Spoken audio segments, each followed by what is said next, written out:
Do you guys know how thin aluminum foil is made, and how are these pure white sugar crystals made from sugarcane juice? So let's know about aluminum foil and sugar making process. First, let's talk about the aluminum foil. An aluminum foil is so thin that even the slightest pressure can tear it. But have you ever wondered how heavy blocks of aluminum are converted into such thin sheets? First, small pieces of pure aluminum, also called ingots, are melted in a furnace. It takes 8 hours to melt 27,000 kg of aluminum, after which the liquid aluminum is filtered and purified. The molten aluminum is poured into the die and cooled, and it is shaped like this. Each block of aluminum weighs 7.5 tons, which is lifted with the help of a crane and placed on the milling machine. This machine consists of heated rollers that gradually thin the aluminum block. After each cycle, these rollers come closer to each other. A 45 cm thick aluminum block is surprisingly pressed to 5 cm after passing the machine only 15 times.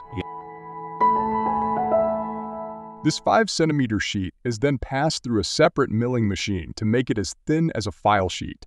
Now the aluminum file becomes so thin that its side is damaged. But with the help of a cutter blade, it is also cut into separate sizes and its damaged sites are cut and separated. At the other end of the machine, the finished product, i.e., the roll of aluminum foil, is bound, which is now completely ready for use.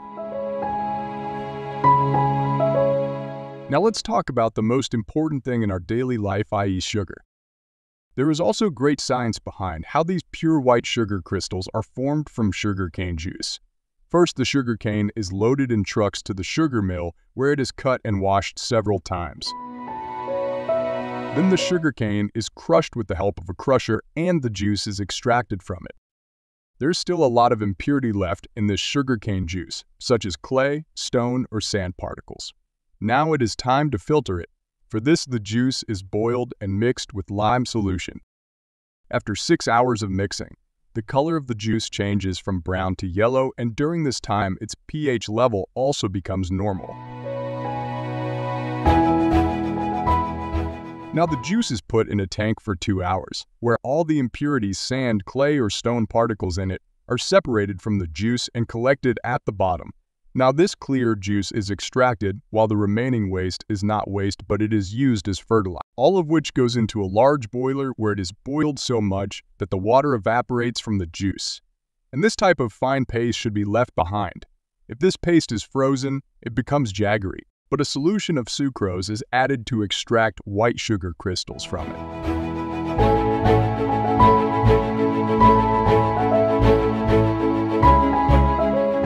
Which binds the sugar, and then it is put into another machine.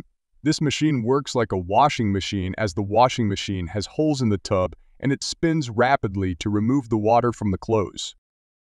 This machine also works in a similar way. The process is called a centrifuge. When the sugar paste is spun at high RPM, the remaining water comes out from all the holes, while the white sugar crystals accumulate inside the tub. The humidity in these sugar crystals is quite high. For this reason, it is passed through a hot air to dry it, which drops the humidity level of the sugar. Now the sugar is ready for packing. With the help of packing machine, more than 2 lakh packets are made in a day and sent to the market for sale.